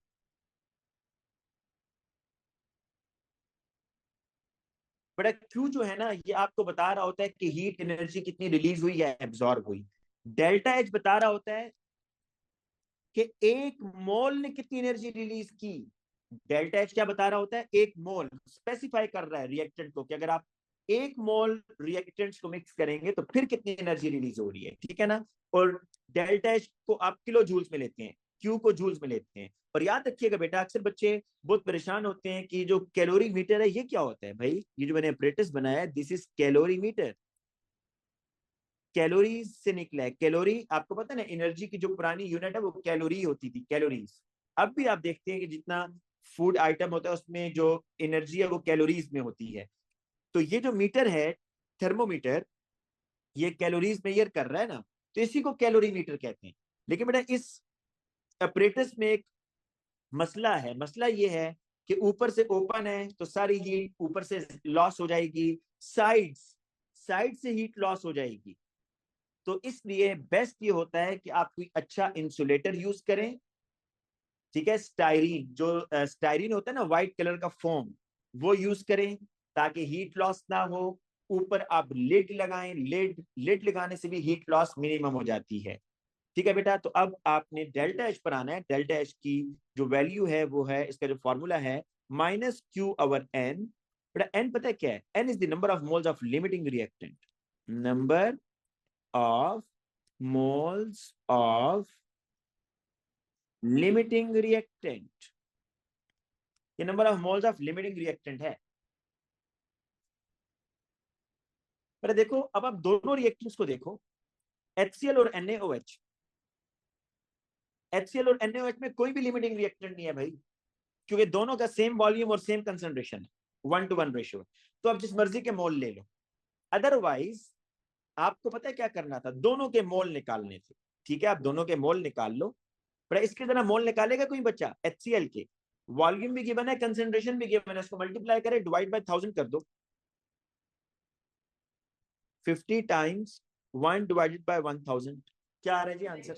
0.05। 0.05। अगर आप NaOH के मोल निकालें 50 टाइम्स 1 डिवाइड बाय 1000, 0.05। बड़ा सेम मोल्स हैं तो रेशो भी तो सेम है ना भाई, 1:1 है। इसका मतलब है इसमें कोई भी लिमिटिंग रिएक्टेंट नहीं है भाई, आप जिस मर्जी मोल से डिवाइड कर दो।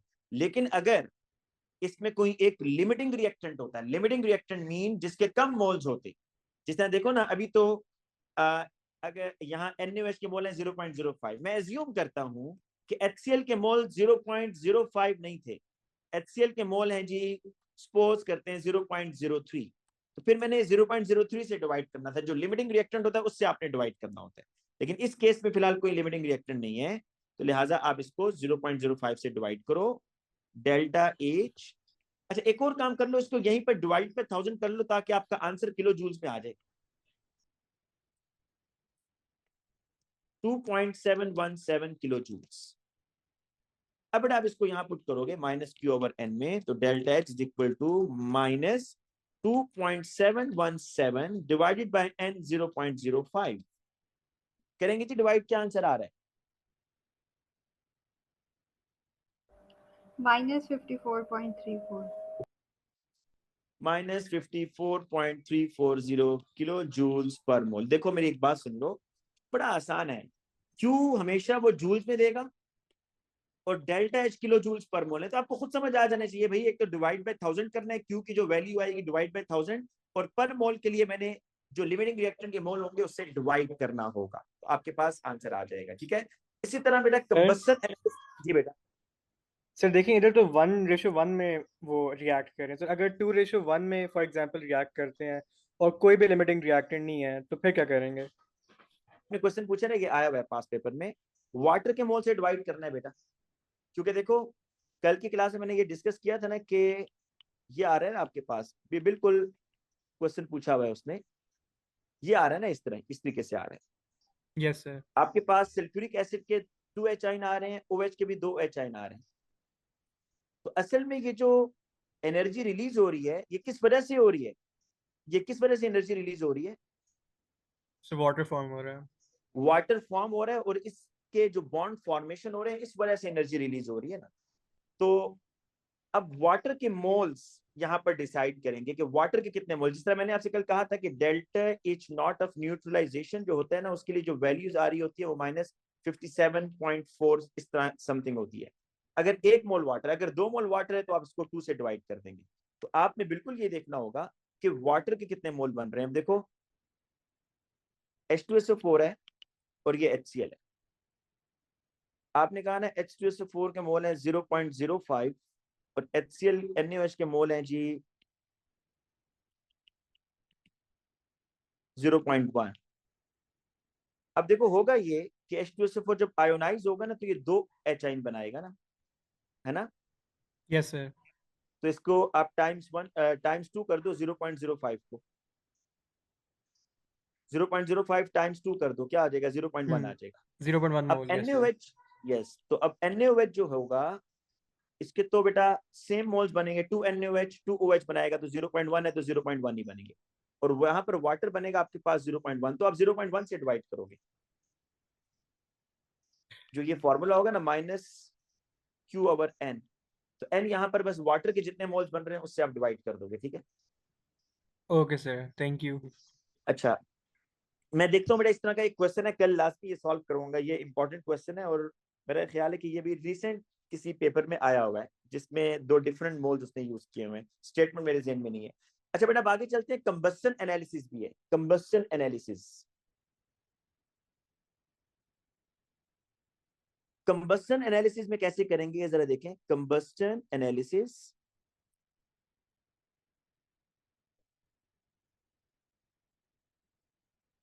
डायग्राम पहले इसकी देख लें।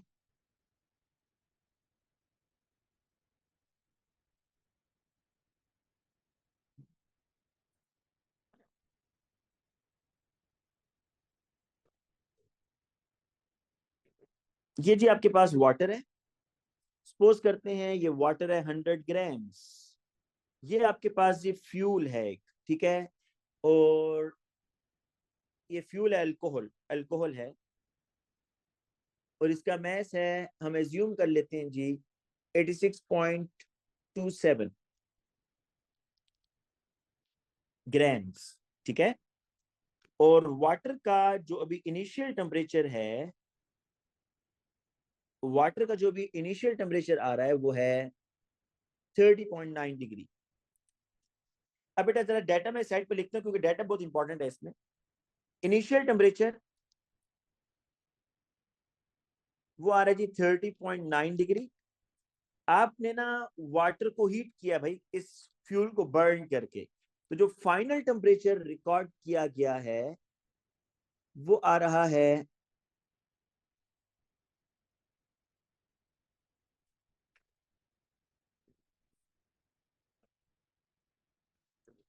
40.2 degree. Suppose mess of water आपके पास है 100 ग्राम्स। अच्छा, मैस ऑफ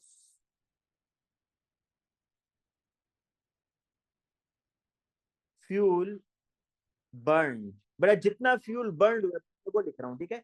कितना फ्यूल बर्न हुआ है वो मैं लिख रहा हूं, पहले इनिशियल लिया होगा फिर फाइनल लिया होगा, लेकिन जो फ्यूल बर्न हुआ है वो है 0.21, सपोज करते हैं इतना है 0.21 ग्राम फ्यूल जो है आपने बर्न किया,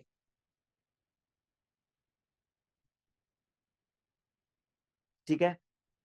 अब आपने निकालना है यहाँ पर Q और आपने निकालना है डेल्टा H ऑफ कंबस्शन। अब आपने delta H naught of combustion किया, आपने फ्यूल को बर्न किया ना, कंबस्शन किया, तो सबसे पहले जी Q is equal to MC delta T। अच्छा, ये जो फ्यूल है ना, मैं इसका नाम भी लिख देता हूँ। फ्यूल का नाम है प्रोपेन 1 ओल, क्योंकि आपको मोलर मास निकालना पड़ेगा। पर अब एक्सपेरिमेंट जरा फिर सुन लें। ये आपके पास फ्यूल था, कितना फ्यूल आपने बर्न किया? 0.21 ग्राम फ्यूल आपने बर्न किया। वाटर का मास था 100 ग्राम्स। इनिशियल टेम्परेचर 30.9 था, आपने इसका फाइनल टेम्परेचर 40.2 तक इसको हीट किया, और इस प्रोसेस में इतना फ्यूल बर्न हुआ 0.21। आपने बताना है जी कि Q क्या है और delta H naught of combustion क्या है। तो Q is equal to MC delta T में M is the mass of water 100 आ जाएगा, C स्पेसिफिक हीट कैपेसिटी है 4.18 या 4.2। चेंजिंग टेम्परेचर बेटा आप यहां से निकाल लो, 9.3 40.2 माइनस 30.9, 9.3 आ रहा है। अब आपके पास जो आंसर, अच्छा याद रखना बेटा, इस फॉर्मूला में जितनी भी चीजें होती हैं वो विद रिस्पेक्ट टू वाटर होती हैं। mass of water, specific heat capacity of water, changing temperature of water. 100 times 4.18 times 9.3, ये आ रहा है जी 3887.4 जूल्स। किलो जूल्स में लेके जाना है, इसको डिवाइड बाय 1000 कर दो यहीं पर, तो Q is equal to 3.8874 kilo joules, ये आ जाएगा। अब डेल्टा एच निकालना है ना, तो डेल्टा एच का फॉर्मूला आपको पता है, delta H is equal to minus Q over N. तो माइनस क्यू, माइनस तो फॉर्मूले का है, क्यू क्या आ रहा है 3.8874 over N. N is the number of mole of limiting reactant. तो भाई यहाँ पर तो आपके पास यही है ना, एक ही रिएक्टेंट है, लिमिटिंग तो यहाँ हो नहीं सकता। देखो ये बच्चे यहाँ पर गलती कर देते हैं, वो वाटर के मोल्स निकाल लेते हैं। बेटा नहीं, आप ये देखो कि वाटर का टेम्परेचर राइज किसने किया, किसने वाटर का टेम्परेचर राइज किया? फ्यूल ने ना। फ्यूल बर्न हुआ तो वाटर का टेम्परेचर राइज हुआ।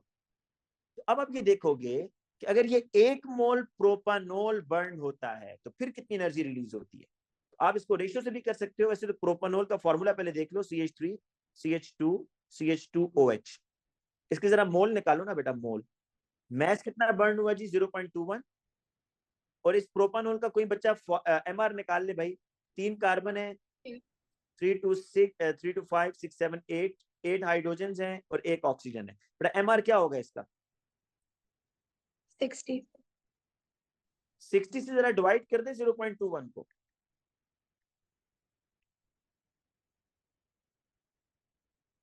0.0035। तो पता है क्या हुआ है बेटा, आप इसको रेशियो से भी कर सकते हो, फॉर्मूला से भी, मैं आपको दोनों करा देता हूं।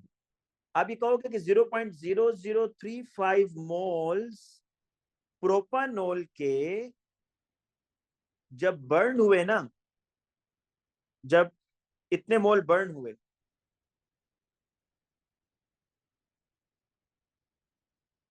तो फिर कितनी एनर्जी रिलीज हुई? कोई बच्चा मुझे इसका आंसर बता सकता है? जब इतने मोल प्रोपानोल के बर्न हुए तो कितनी एनर्जी रिलीज हुई भाई?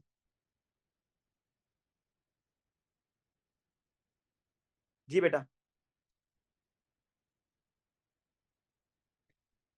जी बेटा, कोई बच्चा बताए जब। 3.8874 जी शाबाश, 3.8874 किलो जूल्स। और ये माइनस में आप कह देंगे जब 1 मोल बर्न होगा तो फिर कितनी एनर्जी रिलीज होगी, x। तो बेसिकली जब आप x निकालोगे ना तो 3.8874 से डिवाइड बाय इसको कर रहे होगे। तो अगर रेशियो से नहीं करना चाहते तो इस तरीके से कर लो बस। तो delta H is equal to minus Q over N. Q क्या है 3.8874, एन क्या होगा नंबर ऑफ मोल्स। किसके मोल्स? रिएक्टेंट के मोल भाई, जिसने हीट एनर्जी जनरेट की है। तो वो कितने होंगे 0.0035। अब आप इसको अगर डिवाइड कर दो तो आपके पास पहले डेल्टा आपने एच नॉट 60 के ऊपर क्या लिखा हुआ है मोल्स में? 60 बड़ा के ऊपर 0.21 जितना मैस बर्न हुआ था वो गिवन है कि इतना बर्न हुआ है फ्यूल। ठीक है, ठीक है, ठीक है।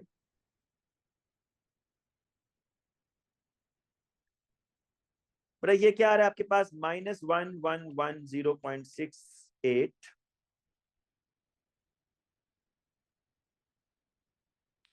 किलो जूल्स पर मोल। मुझे ये बताओ डेल्टा एच में और क्यू में फर्क पता चल गया जी? डेल्टा एच और क्यू में फर्क क्या होता है ये बताओ। डेल्टा एच पर मोल है। यस, डेल्टा एच जो है ये स्पेसिफाई है फॉर 1 मोल, कि 1 मोल जब आपका कोई भी सब्सटेंस बर्न हो या फॉर्म हो, ठीक है, और जबकि जो Q है वो सिंपल आपको एक्सपेरिमेंट के अंदर बता रहा होता है कि कितनी हीट एनर्जी जनरेट हो रही है या एब्जॉर्ब हो रही है। अच्छा, मैं आपको बताता हूँ बेटा, ये मैंने हालांकि बहुत दफा रिपीट किया है कि N is the number of moles of reactant जो हीट एनर्जी जनरेट कर रहा है। इसी तरह आप ऊपर देख सकते हैं कि N आपने बताना है कि जिसकी वजह से हीट एनर्जी जनरेट हो रही है उसके कितने मोल हैं। जिस तरह न्यूट्रलाइजेशन में हीट एनर्जी किसकी वजह से जनरेट हो रही है बेटा, न्यूट्रलाइजेशन में हीट एनर्जी किसकी वजह से जनरेट हो रही है? वाटर। हाँ, तो उसके जितने मोल्स बन रहे होंगे ना, उसके जितने मोल्स बन रहे होंगे वो आप N लिख दोगे। या कंबस्शन में हीट एनर्जी किस वजह से जनरेट हो रही है? इस फ्यूल की वजह से। तो इस फ्यूल के जितने मोल बर्न हो रहे होंगे वो आप डिवाइडेड बाय N कर दोगे। या अगर न्यूट्रलाइजेशन के केस में जो आपका लिमिटिंग रिएक्टेंट होगा, जो लिमिटिंग रिएक्टेंट होगा उतने ही मोल वाटर बन रहे होंगे, तो उस वजह से आप बेटा बता दोगे कि इतने जो है ना आपके नंबर ऑफ मोल्स, इससे आपने डिवाइड करना है। तो ये बात याद रखिएगा कि N क्या चीज है, और M का फर्क भी याद रखिएगा। M आपका मैस ऑफ वाटर होगा, क्योंकि केमिस्ट्री के अंदर आपने ज्यादातर जो चीजें होती हैं वो वाटर में डिसॉल्व की होती है ना, इसलिए M आपका क्या होगा? Mess of water. अच्छा, अब आगे चलते हैं बेटा नेक्स्ट हेस लॉ के ऊपर। एक तो हेस लॉ की डेफिनेशन कर लेते हैं।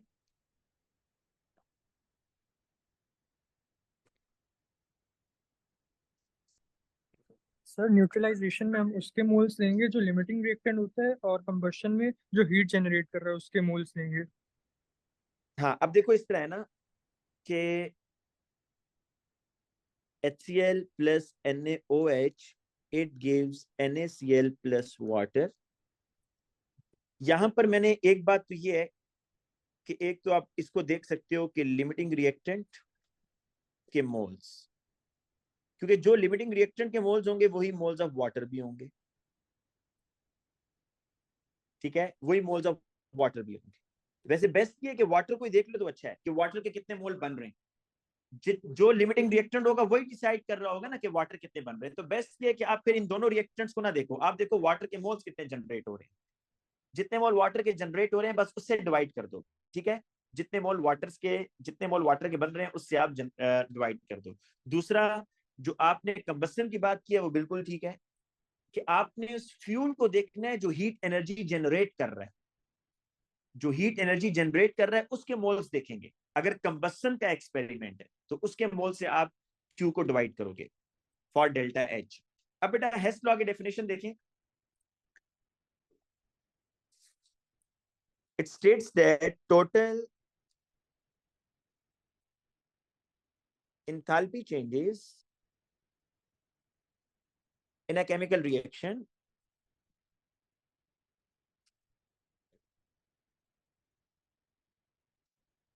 is independent of the route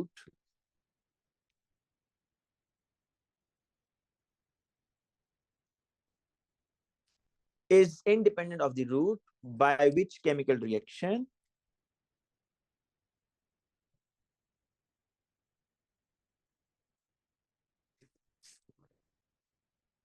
takes place.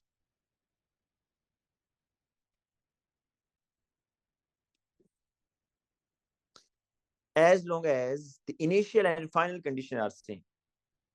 Initial and आपको एक आसान वाली डेफिनेशन बता देता हूँ, फाइनल कंडीशंस आर सेम।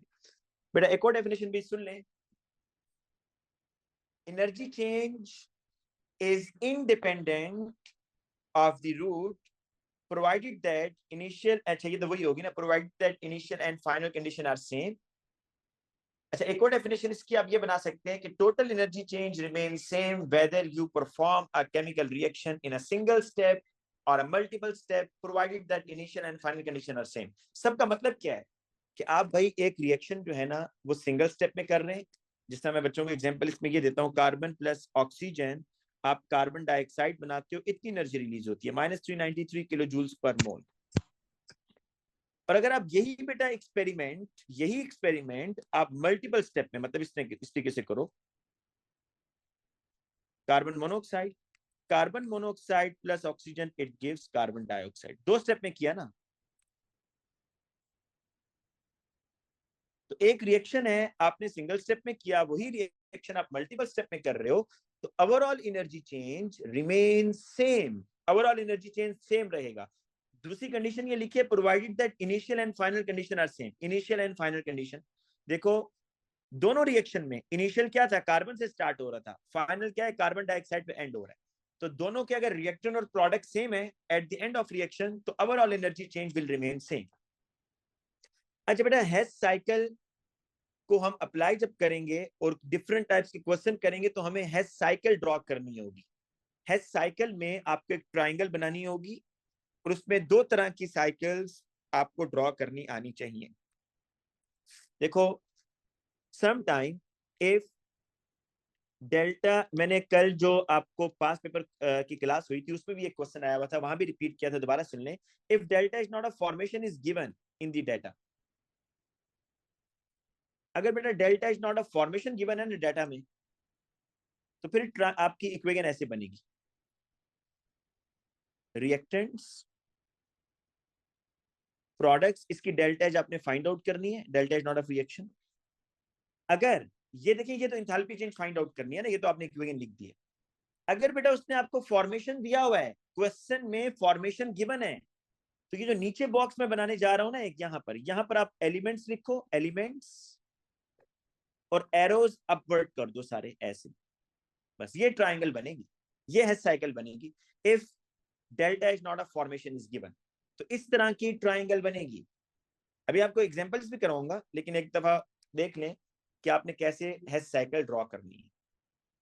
इसके मुकाबले में अगर फॉर्मेशन डाटा में ना दिया हो, आपके क्वेश्चन के अंदर जो उसने डाटा है फॉर्मेशन ना दिया हो, बल्कि उल्टा हो इसके, if delta is not of combustion is given, अगर बेटा उसने delta is not of combustion आपको दिया हो, मतलब उसने लिखा हो कि कार्बन को जब बर्न करेंगे तो उसकी ये वैल्यू है, हाइड्रोजन को बर्न करेंगे तो उसकी ये वैल्यू, अगर कंबस्टन की वैल्यूज दी होंगी तो फिर भी बड़ा आसान है। ये आपका बेटा रिएक्शन होगा मेन, जिसकी आपने एंथैल्पी चेंज फाइंड आउट करनी है, ठीक है ना, ये आपने फाइंड आउट करना है। अगर उसने कंबस्टन दिया हुआ है ना, तो अब आपने ये करना है, यहां जो बेटा नीचे बॉक्स बनेगा ना, उसमें आप कंबस्टन प्रोडक्ट लिखेंगे। सपोज डेटा में उसने दिया मैंने कार्बन की delta is not of combustion दी हुई है जी -393.5, हाइड्रोजन की कंबस्टन की वैल्यू दी हुई है -285। तो कार्बन को जब बर्न करते हो तो क्या बनता है, कार्बन डाइऑक्साइड बनता है ना, तो कार्बन डाइऑक्साइड नीचे लिखोगे।